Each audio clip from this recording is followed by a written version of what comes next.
Hello, this is the Overcoming Resistance podcast, and I'm your host, Louis Carell. This is part two of our episode on exercise selection for powerlifting with our guest, Michael Salazar. In this episode, we discuss the bench press and the deadlift. We hope you enjoy this second part, and thanks for listening. But moving on to the bench press, maybe we can walk through a little bit of some similar ideas. So, Yeah. what's the most common technical flaw you usually see in a lifter for the bench press, and then where do you usually go as a secondary bench press variation for that?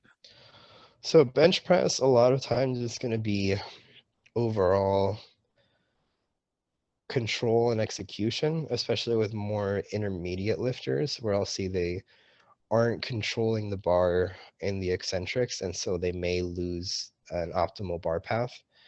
And so one of my favorites for kind of correcting that, and it's also might not need it for a lot of people, but it is also a load limiting variation, is a tempo bench.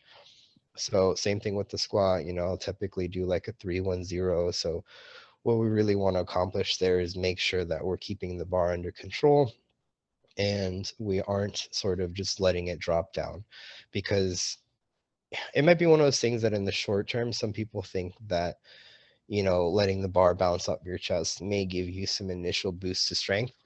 You see that in a commercial gym all the time where you'll see some guy benching 225 and it's basically cracking his ribs every rep. But in terms of long-term progression, that's doing more harm than good. Whereas you can learn to control and keep a consistent bar path, that's going to yield better results in the long term. So I really, really like a tempo bench. And sometimes I like a long pause bench. So I use pause bench most often on primary days, but sometimes I'll have another day where we're doing pause bench, and and this is obviously specific to my powerlifters who compete. We want to be prepared for, we've all had that one head judge who gives you a 3 or 4 count pause. So that's part of that psychological preparedness where your pauses aren't always going to be pretty quick. So you should be prepared for that. And it allows you to be trained to have that, maintain that brace throughout the movement. Yeah. So tempos and long pauses are kind of my go-to in terms of just establishing more technical proficiency and being mentally prepared for competition.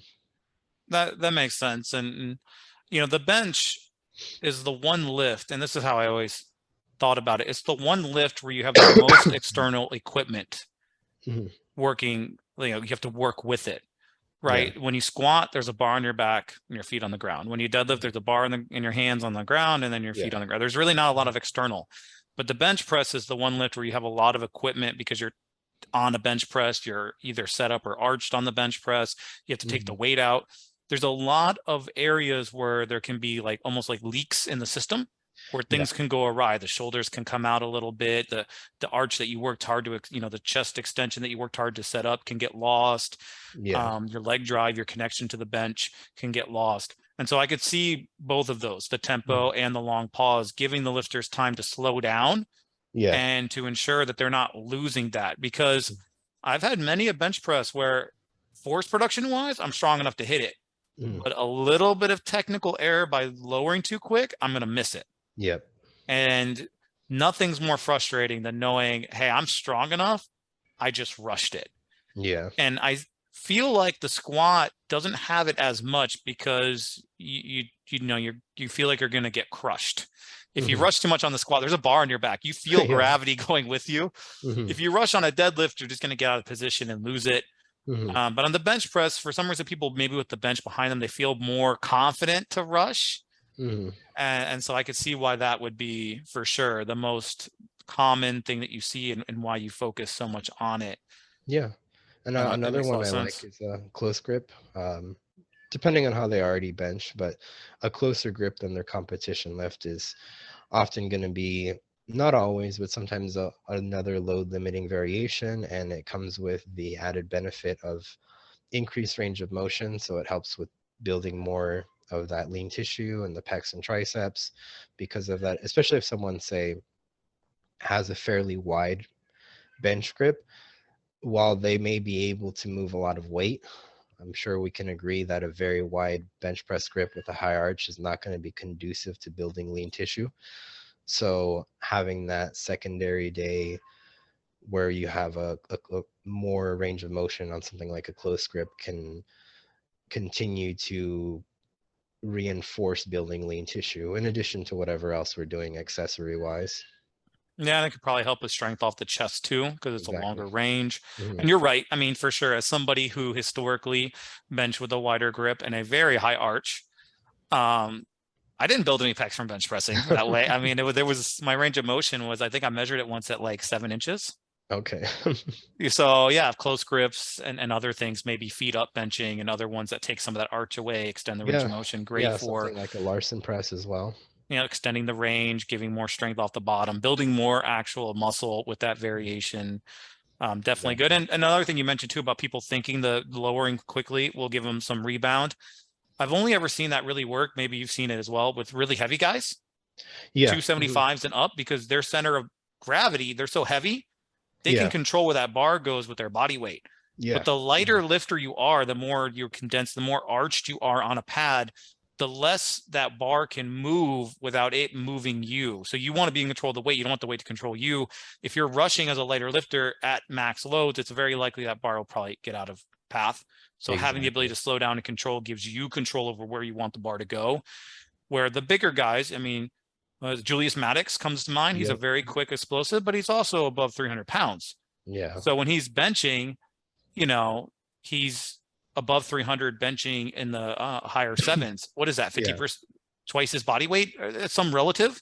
So he has a lot of control where, Yeah. if you're a 200-pound guy and you're benching in the fives, you're already relatively lifting a heavier load in relation to your body weight. Having Exactly. that control can be important. So it makes perfect sense. And then is the weak point usually you see off the bottom range? Is that Yeah. usually where you see the most weak point? That depends also on their structure. Um, but I would say more often than not. But sometimes, like, say if someone has long arms or they just always tend to fail bench right at lockout, we may want to focus on a little bit more triceps lean tissue growth. So hammer that close grip, implement dips like weighted dips and other tricep isolations. Interesting. So you don't think about it under what used to be popular. It's like if you see a lifter with longer arms, maybe they have a bigger stretch reflex. So off the bottom, they get a lot more push, but then that stretch reflex kicks off because they have so much range. So you're seeing the tricep lockout being more of an issue, but you're not saying you're going to do board press, you're going to do reverse band, you're No, going to do no, no. chain. You're saying almost like the squat, you're saying, well, let's look at that primary mover and let's just get it really strong so it can Exactly. just help finish. So you're thinking Exactly. building those triceps. So that's pretty cool. I mean, it's a pretty different take, and it's not one that I hear as often. Mhm. So I like that because it's a little bit more straight to the point. Yeah, Um, I don't I just when you look at and being someone who's pretty into hypertrophy stuff, when you look at it, I wouldn't if I was just trying to grow my triceps, doing heavy board presses is probably not going to be super conducive to building my triceps, especially when you look at that stimulus to fatigue ratio. Like, okay, it may be stimulating to my triceps to do a two board press, but if I'm having to bench 345, 350 for sets of like 6+ or something, whereas I could get that same stimulus just doing some sort of dip variation in a more stable environment with like either a machine dip or like even just doing weighted dips where I can get into more elbow flexion. That's going to give you more bang for your buck from a hypertrophy perspective. So that's why I like focusing on dips like that, because you're still getting some pec, but you're also really pushing that elbow like extension strength pretty hard as long as you're getting stronger on your dips. So with someone who has a poor lockout, I really want to build their triceps up. And like with anyone, I'm always trying to just get them to grow in general. of course, of course. And I think something that you just spurred an idea here. We talked about it earlier. but it's the fact that where's the most muscle building stimulus and most reps? Now the research is coming out and it's pointing in this direction that it's in the stretch position. Mm-hmm. Well, is a board press really a stretch position for the triceps? It is not. No. It is more so loading in a shortened position. Mm-hmm. So if we're trying to build lean tissue and strength in the triceps, maybe you want to use movements like the dip that can overload with a lot of heavy weight load, external, in a more stretched position of the tricep, not only to build muscle, but to build strength. Because what's Exactly. better, having strength when your elbow's almost fully locked out and building that, or having a lot more strength at the bottom, even at a range that might be more than the demand required for a competition bench press? And the potential probably lends itself leaning towards the dip. So maybe someone who thinks more black, white, well, oh no, a bench variation will always be better to the bench. You're saying, well, not always. And it's the same Yeah, idea with the squat, where it's no, we're increasing the potential of the muscle, the strength of exactly. the muscle, its range of motion. We're building the lean tissue of the muscle so it can exert more force over that whole length, which is needed in the squat. It'll get integrated into the squat by squatting. It'll get integrated into the bench by benching. It doesn't have Exactly. to be a bench always to build the bench. Yep. And I think that's something that's not a narrative that's talked about enough, because there was a pendulum swing, right? In the past, we had conjugate, which was Yeah. super non-specific for powerlifters. I mean, Yeah, you weren't even doing the competition lifts. You were doing a couple single at a lift that wasn't the competition lift. So it exactly. was very non-specific. And then there was a swing a couple years ago towards specificity, which became almost like on the extreme side. It was, Like hey, I'm Chico. only going to squat, bench, deadlift and rep Yeah. ranges of squat, bench, deadlift. Yeah. And I think there's still a pendulum swing leaning towards people erring on the side of trying to be more specific, which I don't think is Mhm. bad, Yeah. but you're losing some of the nuance, which is what you're bringing here, Yeah, exactly. which is You pretty good. and you can play around with that within the context of where you are relative to your competition. So if I have a power lifter that's just competed and we know we're not going to be back on the platform for 6+ months, we can afford to be a little bit less specific and push other variations. And we don't have to be doing, if I have someone about to compete, we might be doing low bar squats on primary day and low bar pause squats on secondary day because we're trying to be more specific. Now, if we're further away from competition, we can do our low bar squats in a little higher rep range. They can push safety squat bar. We can focus a little bit more on their bench with like pushing dumbbells, pushing machine chest presses, close grip, those other variations. So it's not bad to be specific year round. And some people, we might keep that primary day always that competition lift, but those secondary days, we can get away from being super specific and focusing more on building up that technical proficiency or, focusing on the musculature that's going to help the long-term progression. And so that's why I am putting a big emphasis on my powerlifters of, hey, like we want to get strong, not just on our competition lifts, but we want to get strong on these other variations. We want to get strong on our accessories because those are all building blocks. So when you go to do an incline dumbbell bench or a flat dumbbell bench, you shouldn't just be like, oh, I just have to do this because it's part of the program. You should think, this is allowing me to build bigger pecs so that my bench can improve over time. Yeah, I agree with that. And so, for the bench press, we gave a technical, you kind of distilled it down to long pauses and tempo being some of your favorites. The weak points, you kind of distilled it down to, you could do extend range like a Larson, or you could do a close grip, Mm-hmm. dumbbell bench for the pecs, things like Yeah. that. For more of, if it's weak off the bottom, you need more chest and chest and delt strength. But Yeah. if it's weaker at lockout, focus on heavy loaded, tricep extension really lives like dips. Yeah. And then, we'll skip the overload mental because we kind of covered that earlier, that's not really an area that if you program appropriately going to a meet, it really comes up. Mm-hmm. But for squat, you had a lot to say about controlling load for Mm-hmm. recovery. And that some cases it's not always, the high bar tempo isn't always because they need control and they need to work on their bracing. Sometimes it's just to get the load appropriate for them to recover. Yeah. Do you have that same pattern you run to in as much on the bench, or does the bench tend to be more forgiving? So that's not something you do very much. I think it depends on frequency. I know that I don't know anyone at this point that benches only once a week. So anywhere from 2 to 4 times a week is fairly common now, I think, in most powerlifting circles. I tend to not program super high frequency benching, but I haven't ever experimented with it that much. So there's people smarter than me with that sort of approach. But I will say if I have someone bench 3 times a week, there will be at least one of those days is going to be some sort of lower percentage or lower RPE day where we're only focusing basically on skill practice. And so Mm. that's just kind of allowing us to keep that technique fresh for the primary days or primary and secondary days. And is that the competition style bench, just lighter, or Yeah. you? So Yeah, I might okay, I might do like depending on what I feel someone needs, like 5 sets of 2 or 6 sets of 2 of like a lower percentage or lower RPE pause bench. And so that's not going to be fatiguing at all. yeah, But what it does allow is the opportunity for skill practice. okay. And the last question about the bench press before you move on to the deadlift. Um, with the bench, some people's arch setups can be pretty elaborate, right? Mhm. Historically, mine used to wreck me, and I'm so glad I don't have to do it anymore. But I was like a pretzel there on the bench, but it gave me the best potential to lift the most weight due Yeah. to technical proficiency.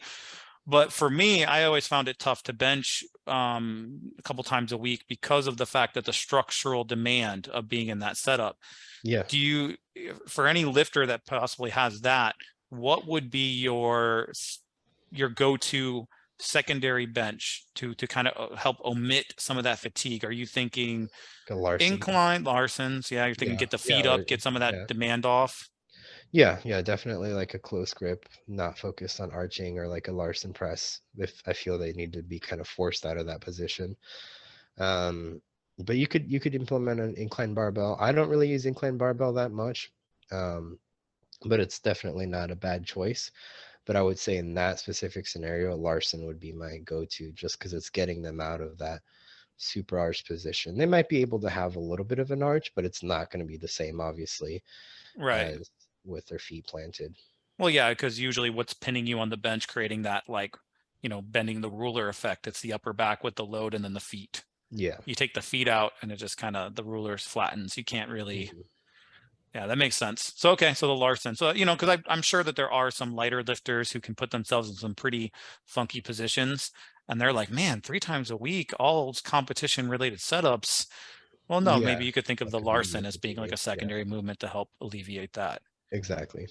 And then the last one, the deadlift, my favorite lift historically, the It one that I always found to be the most fun. is fun. So, for bench, one thing we didn't mention were primary mover favorites. I'm sorry for the listeners. So, can we agree that maybe the primary movers for the bench press would be the pecs, the Pecs front and delts, front and delts. then the Mhm. triceps being Yep. the most important? No more lats. That's a long time ago. People used to think the Yeah. lats were an important bench press mover. I don't know. I've still heard some people say that oh you got to learn to use your lats in the bench. And in my head I'm like, what the fuck are you talking about? I mean, that's They more they of may, a they may be referring to like creating stability. yeah. I'm not really sure, but they definitely don't move anything in the bench No, press. anatomically, they really can't. Yeah. And in addition, they're more of a stability, right? Yeah. I later figured out that the main point of building a big back for bench press was you have a lot more tissue that when you arch and pull your shoulder blades together, you're now thicker. You're like, from front to back. So Yeah. your bar path gets shorter, and you also just have more tissue to grab onto the bench for that stability. Not so Yeah. much of because my row went up 30 pounds, my bench will go up 30 pounds. That's Yeah, no. so I just want to make that clear for anyone who maybe is still trying to pull up their way to a big bench. Yeah, no. Here's some lifts from an No. experienced coach that you could worry about. So let's go ahead and give a couple for the pecs. If there's some overlap, if you're just like, no, Okay. the pec movements cover the delts, you don't have to give delts. Your opinion on the delts side of thing, and then triceps. Okay, so for chest and really any pressing is going to cover the anterior delts, and this is why I'm not a believer in Just a quick side note, I'm not a believer in much direct like front raises if someone wants to build their anterior delts, because the anterior delts are pretty involved, and if you have sufficient pressing variation, your front delts should be pretty well developed. So, outside of very specific scenarios where I've had to use it, like maybe a bikini girl that we want to avoid too much pressing, or like I've had sometimes clients who had breast augmentation surgery, and as we're getting back to things that we obviously want to be very careful, so something like a front raise might be a way to get delt stimulus without putting the pecs in a stretch position too early.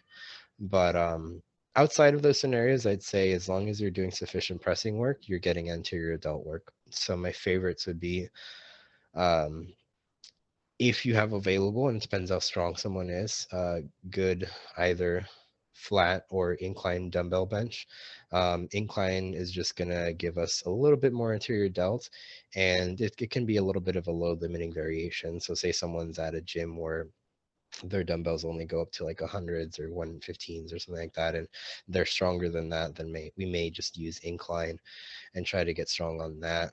But I would say being a little bit more specific would be a flat dumbbell bench. But the issue that I run into here with my stronger guys is, once you're benching like 350 plus, most gyms tend to stop around like 120-pound dumbbells, if not less. And, I've got guys that I've had people, well, they'll have like someone stack small dumbbells on top of the big dumbbells to be able to use enough. So, in a perfect world, every gym would have at least up to 150s, but I do like that movement. So, if someone's not too strong for it, I'll use flat dumbbells quite a good bit and look to have someone get strong on that. And I think what I like about dumbbells a lot, I think some of the quote unquote biomechanics gurus aren't the biggest fan of dumbbells, because you won't have that full tension throughout the entire range of motion, because you're getting a little bit of a drop off at that lockout versus like a cable press or something. But I will say that there's something to be said about the enjoyment factor, and there's just something, I think we even had a conversation about this before, there's just something really fun and almost I hate to use this expression because it makes me think of Liver King, but almost primal about grabbing a pair of 120-pound dumbbells and pressing them. And I think that can kind of create more buy-in if I'm like, yeah, let's get up to using the biggest dumbbells you have in the gym. So now it goes from being like, oh, I got to do this accessory movement for bench. It becomes like, all right, like I'm excited. I'm almost to the biggest dumbbells in the gym, and they got that buy-in where they're excited to push that variation. So dumbbells are one of my favorites. A good chest press machine, if available, those can vary a lot, but that can be an option where, say if someone has outgrown the dumbbells in their gym and they have like a good plate loaded, like I'm a big fan of the hammer strength incline plate loaded press. I've got that in my program for myself right now. So that is one where we probably can load more absolute weight than a dumbbell. And it's also kind of creating that same effect where we're getting a lot of stimulus to the pecs and front delts and some triceps as well. So a good dumbbell press. So dumbbell press, a good chest press machine for pecs. And then if we want to get some additional volume, a either cable or like a pec deck fly if someone just really needs to build up their pecs. So those would be my three go-tos for pecs. And like I said, with delts, they're already getting hit on all your presses, so I wouldn't worry about it too much. And then triceps are going to be a dip, whether it be a seated dip or like a weighted dip, and a good, I want to say I like cable press downs, but the issue you can run into with cable press downs is once you get strong enough, it becomes more of a challenge to brace. If you're doing cable press downs with the stack, I've run into this issue where half the time my abs are sore because I have to brace so hard to keep myself from flying away. But I do think it's a good movement that trains you in a um, very elbow flex position and that more stretch position. And then adding on to that, more of an isolation would be like any sort of tricep extension. And while I do like to be, if possible, a little bit more biomechanically astute, if you will, and using, like the more optimal setup if available, I really don't think it's a huge deal if someone just has a rope and they just do tricep rope extensions. You're still going to get plenty of stimulus. Don't listen to these biomechanics gurus that are like, oh, your triceps are never going to grow unless you come at it with a 45-degree angle using a protractor. Like, these guys have never lifted or actually gotten strong. They're just trying to sell ebooks and products. Yeah, that's always a funny topic now with the biomechanics stuff. But I think those all make perfect sense, honestly, that the fact that the delt kind of gets omitted a little bit, just the front delt aspect, because it's covered a lot with the pressing and all the bench volume that they're going to do. And of course, if you need a little more front delt, you can just incline a little bit Yeah. of varying degrees. The dumbbell bench I think is a great one. And honestly, with the research coming out in the stretch position being the most important, you're still getting that with the Oh dumbbell, yeah, for right? sure. So I mean, like, even if you lose some at the top, that's not You're getting a lot in the arguably the stretch most important position. part of the lift anyways. Yeah, exactly. So And you can make up for that. Like if you have a dumbbell bench and then you have a fly movement, there you yeah, go. You covered yeah, you're both the covered. length and shortened positions. You're covered. And then of course with the triceps, dips are great, and dips can overlap too, right? With being a pretty wide range of motion, hit the pecs as well, the Oh, front for delt. I sure. mean, there's Yeah. definitely some overlap there. And then of course, what part of the triceps really working on the bench press? Well, it's not the long head Yeah, because of the fact that both the elbow and the shoulder are moving together. So of exactly. course a press down is great. I always think of the Eddie Cohn video where you have to have his training partners hold him down Yeah, yeah. because he's so strong. So that's what you Yeah. said, like the bracing, like that's what I think of.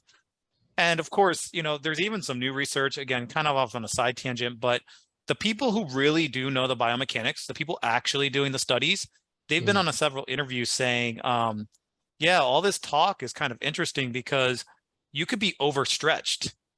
You can actually put the muscle into such a stretch position that it's actually just as bad as being too short Oh because the yeah. muscle won't fire correctly and it won't Yeah. stimulate all the fibers because they're overstretched. So Mhm. I don't, if it feels good, you're getting a good stretch and you're progressing, I probably would try not to worry beyond that. Personally, Yeah. I kind of echo your points where it's like, yeah, getting a protractor, doing all this specific stuff. But what if you're putting yourself in an overstretched position and actually you're just causing undue muscle damage and more fatigue because you're got a longer range with no added benefit? Mhm. It's just not, I Yeah, I think it's a think. great topic. I'm curious to see where it goes in the future, Mhm. but we're not at a point now where we can make, conclusive assessments for our programs based on one person's EMG data that they did in their Yeah, own lab and then exactly. put on Instagram. I think Uh, it's good to have like a bit of nuance in terms of that topic where you don't want because I see the pendulum starts to swing the other way, and I don't want it to swing too hard the other way where it's like people are like, oh, these biomechanics dudes are all nerds and they don't lift. Like, you should do barbell rows. And I'm like, I never program barbell rows unless someone is like in a garage gym. And the reason why is it's just if you have access to like seated rows and chest supported rows and pull downs, those are going to be a lot less fatiguing, especially if I have someone that I want them to, whether it be a power lifter where I want to save their low back for their deadlifts and squats, or a physique oriented person where I want to save their low back to be able to go hard on their RDLs. Um, why would I program in a bent over barbell row where, first of all, a lot of people fuck up the execution? Second of all, you're having to tax the lumbar spine, those spinal erectors in an isometric contraction for no reason. Like, just do a chest supported row. So I don't want the pendulum to swing too far in the direction of like, oh, we all got to train like Branch Warren. And there's always like a sort of an appeal to authority, because then some people will say like, well, look how Branch Warren trained and how Ronnie Coleman trained. And it's like, okay, but these are 0.0000001% genetic outliers, and they still trained really, really hard. But could Ronnie have done some things maybe a little bit more efficiently? Yeah, probably. That's not to say, I'm not saying he was bad. He's probably the greatest bodybuilder of all time. But you can't take that one example and be like, oh, this is the way to train. oh yeah, because then you have John Meadows on the other side who had a back Exactly. that didn't respond because he wasn't Ronnie Coleman, and he had to use a Exactly. lot of other lifts to not have his lower back fatigue him, and so he could get enough volume in the upper back and the lats to grow. So I mean, you're going to have to play around. I agree that the barbell row is probably not the one size fits all for everyone. So we don't need that pendulum to swing the other way, but Yeah, that's the thing is people don't want to have nuance, and that goes beyond fitness. That's just well, in yeah. life. People want to think of things as black and white. As humans, though, it's actually kind of how our brain wants to be. It makes it Yeah, simple. It's a little bit tough for the human brain a little bit to always be thinking about well, it depends, yeah, because then you spiral. So I yeah. get the want for black and white, Hmm. but we are intellectual, sophisticated creatures, and if nuance is needed, we should take the time to explore it as needed. Exactly. Um, and then last lift we have here, the deadlift. So we'll just get right into it. What's the Okay. most common technical type issue in Excuse the deadlift? If you want, you could do sumo and conventional, because they're Yeah, probably going to be different, because they yeah. are different enough that there might be some differences. Hmm. And then what's your, usually your go-to for, a secondary day or addressing that? Okay, so I'll start with conventional. Oftentimes it's going to be, I think for both, it's going to be the starting position is a really big factor. But for sumo, I think that that starting position is going to matter a lot more. So for conventional, I think that more so it's like a technique correction where sometimes I have to have people step a little bit further back because I've seen times where people will have their shins right up on the bar. And I'm like, if you're doing sumo, that's fine. But what happens if you're right up on the bar in deadlift is that you're going to have to alter your bar path to not hit your shins. So one thing I use, and I use this for both conventional and sumo, is pauses. And the pauses that I have people do are like literally just barely get the bar off the floor. And what that does is reinforces that good starting position and maintaining that brace right out of the bottom and having good execution. So for deadlift, I would say that's my sort of technical proficiency variation is a pause. And then for general tissue building, my go-to is going to be either, and I kind of swap between these depending on where someone's at, and sometimes just for the sake of changing things up. If they've pushed one of the variations for a long time, they're slightly different but pretty similar, is an RDL or a stiff leg deadlift. So in RDL, we're going to get a little bit more glute activation because we have a little bit more knee flexion. Whereas a stiff leg deadlift, if you can execute it in a manner that's keeping just that soft knee and really, really hinging hard at the hips, you're going to get a lot more hamstring. Still a good bit of glute, but it's going to be a little bit more of that stretch position for the hamstrings. But I'd say like they're relatively interchangeable. I may have reasons to use one or the other, but for the most part, it's just one of those things that as long as we're progressing whichever one of those on a secondary day, I I'm happy because we want that's going to trend with building more lean tissue. But I'll use the RDLs and the stiff leg deadlifts sometimes as a main movement on a secondary deadlift day, but a lot of times I'll use it more as like an accessory for building tissue. It just kind of depends on how much someone can tolerate from a fatigue standpoint, because some people may not be able to tolerate doing a pause deadlift and then following that up with RDLs. Their back might be too fried. Right. Yeah. And that makes perfect sense. I mean, especially with the pause deadlift, I've done them. Mhm. If you're out of position, that deadlift rep will feel horrible. Yep. So there's a lot of neurological feedback too. That was really bad. And then the next Yeah. one, you get in the right position, you're like, oh, that feels really, really good. So there's Yeah. definitely a motor control rewarding aspect to it. So it does help clear that up. Absolutely. And then the RDL versus, and stiff legged deadlift, those make sense from a tissue building kind of general. Hey, Mhm. you just need to continue to build the glutes and hamstrings. There is some quad in the deadlift, but I think we can both agree that probably all the squat work and squat Oh, specific for work sure. will overlap, right? Just like Oh a yeah. lot of this deadlift work kind of covers the glutes for the squat, because they are very Absolutely. closely related lifts. Yep. And so for those that fatigue pretty easily on the deadlift. And let's say they need both technical work and general strength work. Hmm. For them, how are you thinking about that program throughout the week if they can't do pause deadlift on the secondary day and then RDL follow up, but they need kind of all of that? You know, are you doing something like a single, like maybe a competition single, and then maybe back down pauses and then RDL, or is there some way Yeah, that you're yeah. thinking So about your that? back downs don't necessarily have to be the same as your top movement. So that's definitely one way to orient that. Or what I may do with someone like that is we may just do on a secondary a we may not even do like a different variation. We may just do like light singles for continued technique practice. And that might not be super heavy. And because they may, if I've seen they already did well with pauses, so I might get rid of the pauses.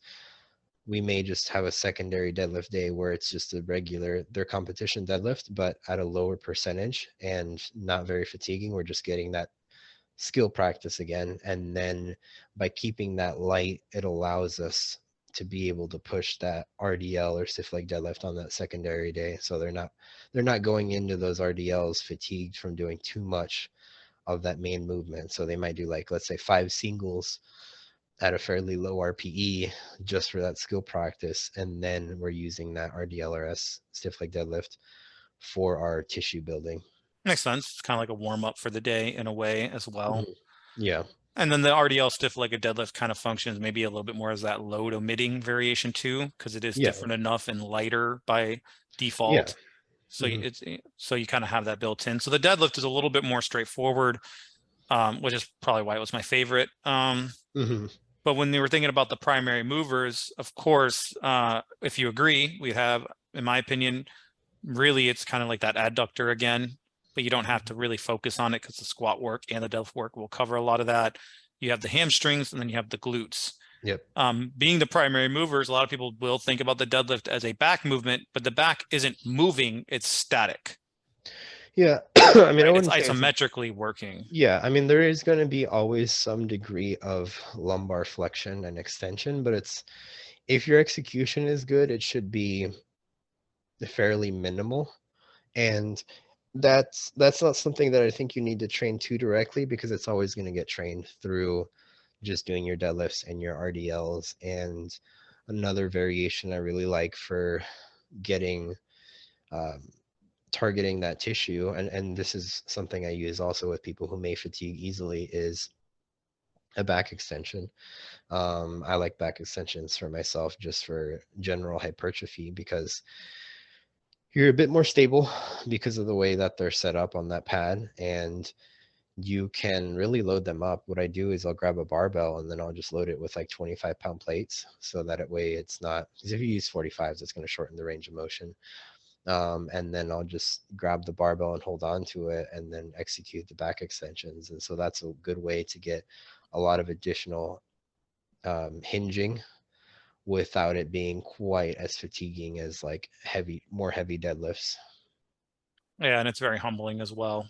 Oh yeah. If you've ever The- seen, if anyone out there ever wants to look up somebody who's pretty strong, Pete Rubish used to have some crazy videos of some weighted back extensions. And you then, know what's interesting is that he had been doing them for a long time, and it's kind of one of those things where things come full circle. This movement has regained a lot of popularity in powerlifting circles. Um, but we know it's been around for years. It's just become a lot more popular recently with a lot of more well-known coaches and some top lifters. Like Chance Mitchell's an example of one of the best deadlifters in the world, and he's been pushing these for a while now.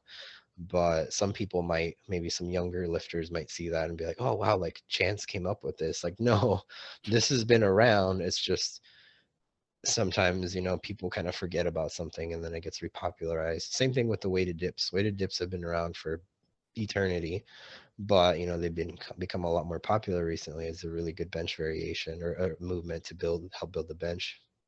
yeah, I think the weighted extension makes sense too for the deadlift.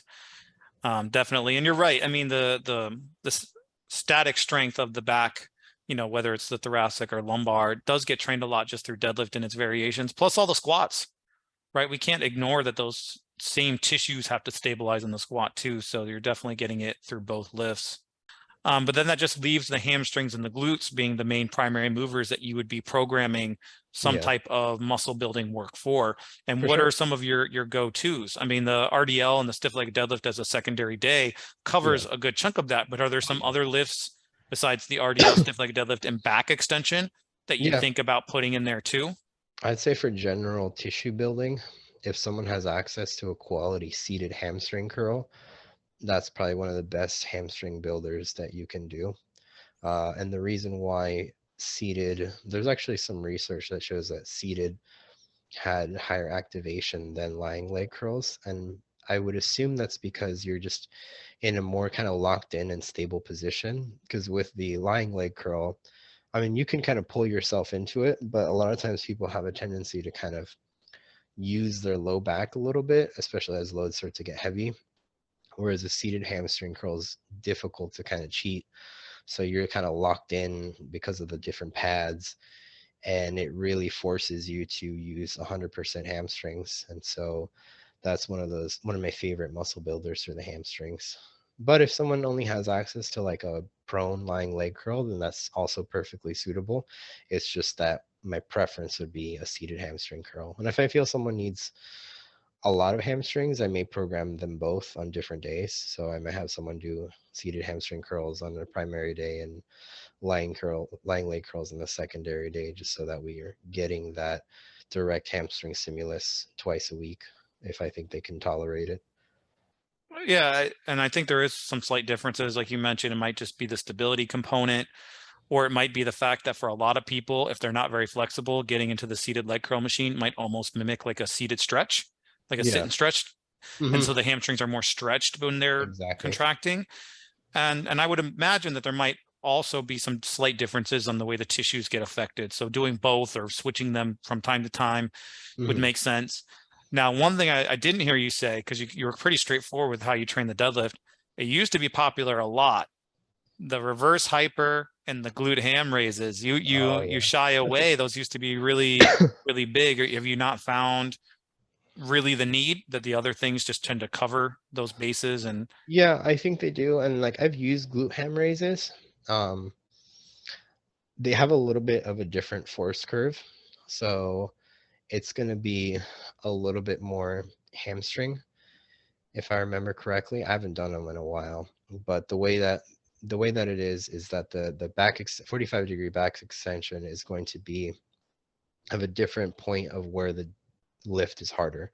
So they're really different stimuli, but it's also one of those things of access. So a lot of people don't have access to a GHD, whereas any commercial gym is going to have a back extension. So that's part of why it's one of my go-tos. But I'm not opposed to the GHD. I've used it if I know someone has access to it, where we might kind of rotate between the GHD and the um, 45-degree back extension. What I will say though is that the reverse hyper, I'm not a fan of. And I don't care how many West Side people get mad at me. The reason is I think that it's just too unstable. And it's just, especially how I see most people used to execute it, you're kind of really just kind of swinging through it. So you're not getting targeted tissue work. You're just kind of going through the movement. Whereas something like a really controlled back extension or a glute ham raise, you're getting that targeted tissue and you may not need to use as much load. It just, to me, it seems like the reverse hyper is not necessarily the worst in the world, but there's just better options. yeah.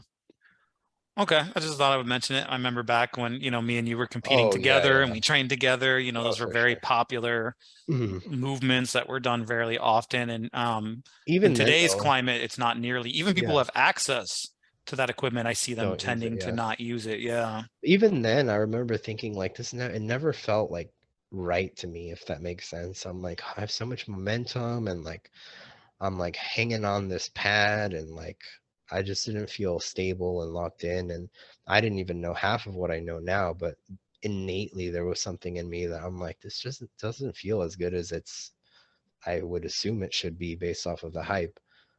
Yeah, and I think part of it too, I always had the issue. I agree with you on all your points, but for me too, it was always that it seemed like the pivot point was the lumbar, and Yeah, that just never felt right. Like, yeah, the core should really be, if, you can do a little bit of movement if you're really trying to build muscle, right? Because of stretch contraction. But hmm, generally, the core in most cases is a stability component. Force hmm, travels through it. So you yeah, don't really want your abs moving a lot. You don't want your lumbar moving a lot.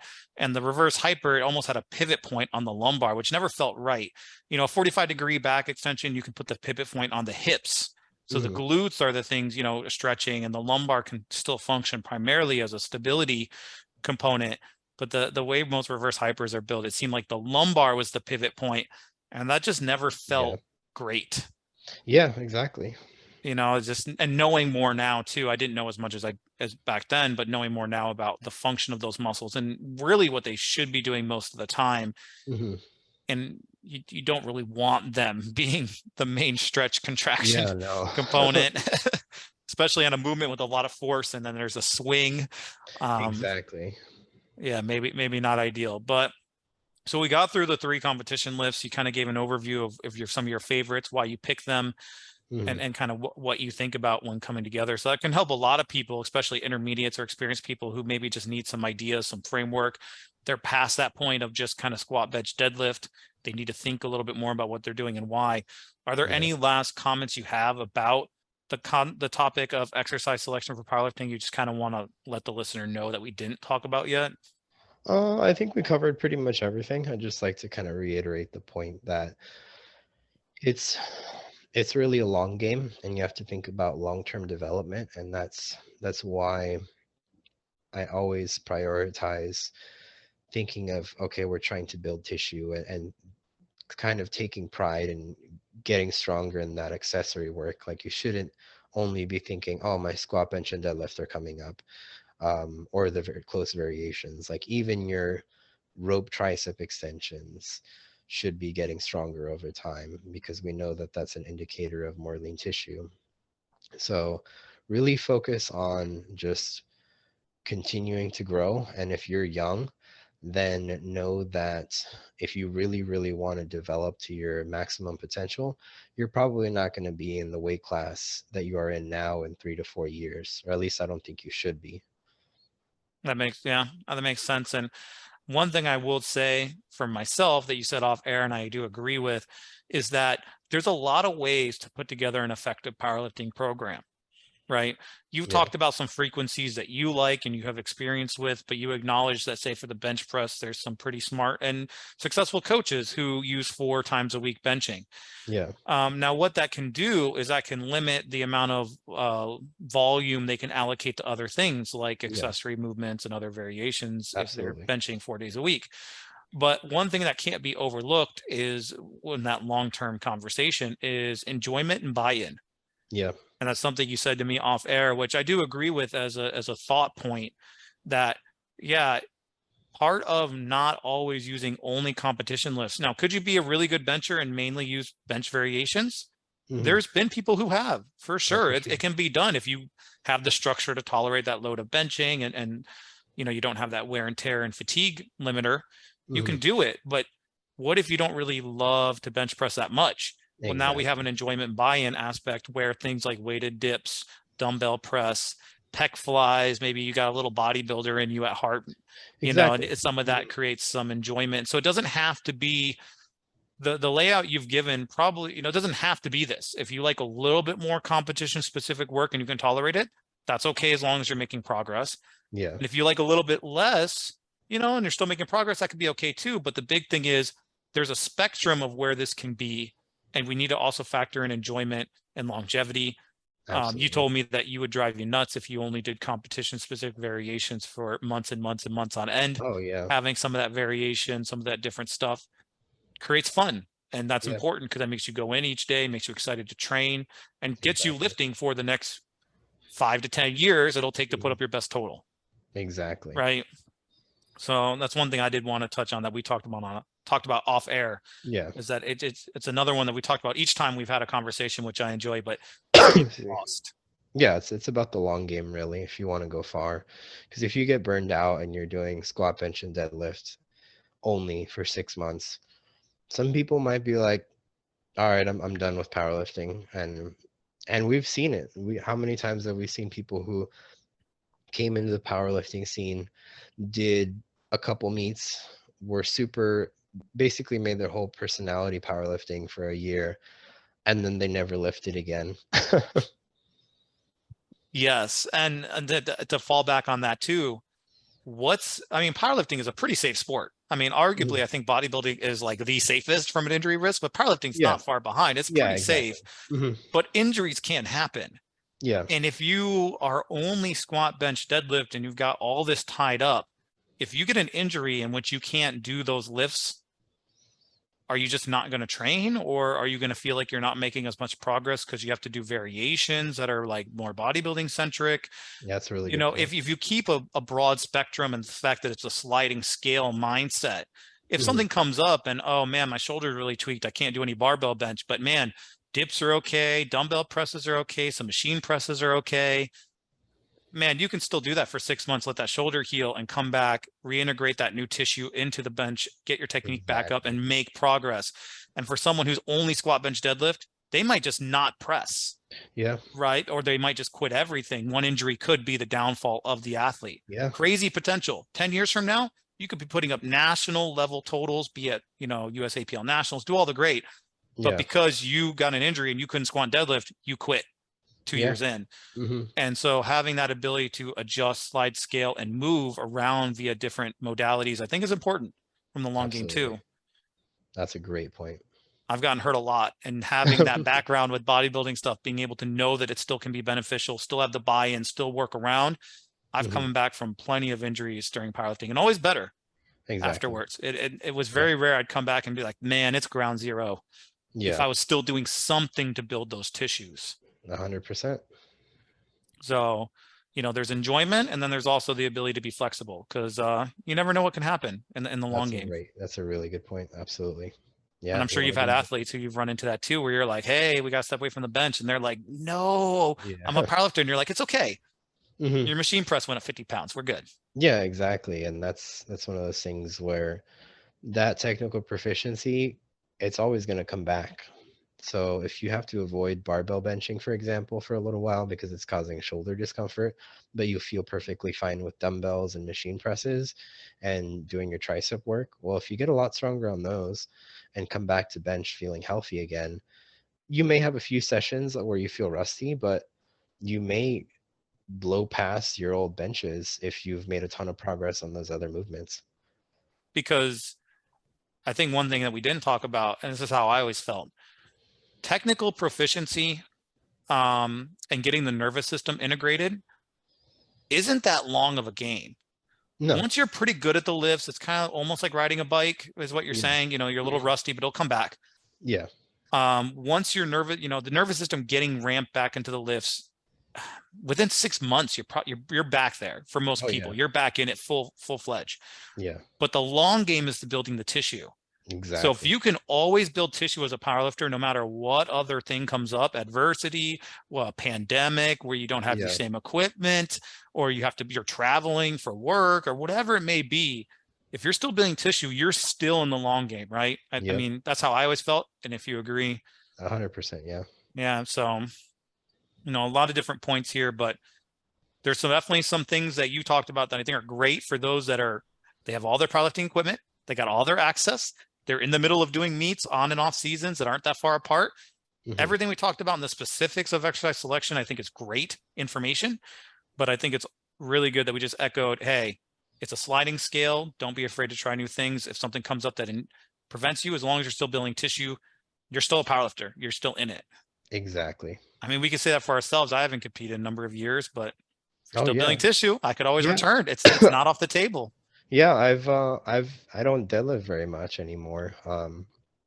I do mainly like RDLs and stiff leg deadlifts and other stuff because now I'm a bodybuilder essentially. But I have reintegrated deadlifts a couple times and I've hit PRs after reacclimating to that technical proficiency. And the So load, right? Yeah, just getting used to the nervous system integration. exactly. But you have way more tissue. Exactly. And if you ever decided to step back into powerlifting full-fledged, you have a lot more potential. Exactly. Right? Yeah.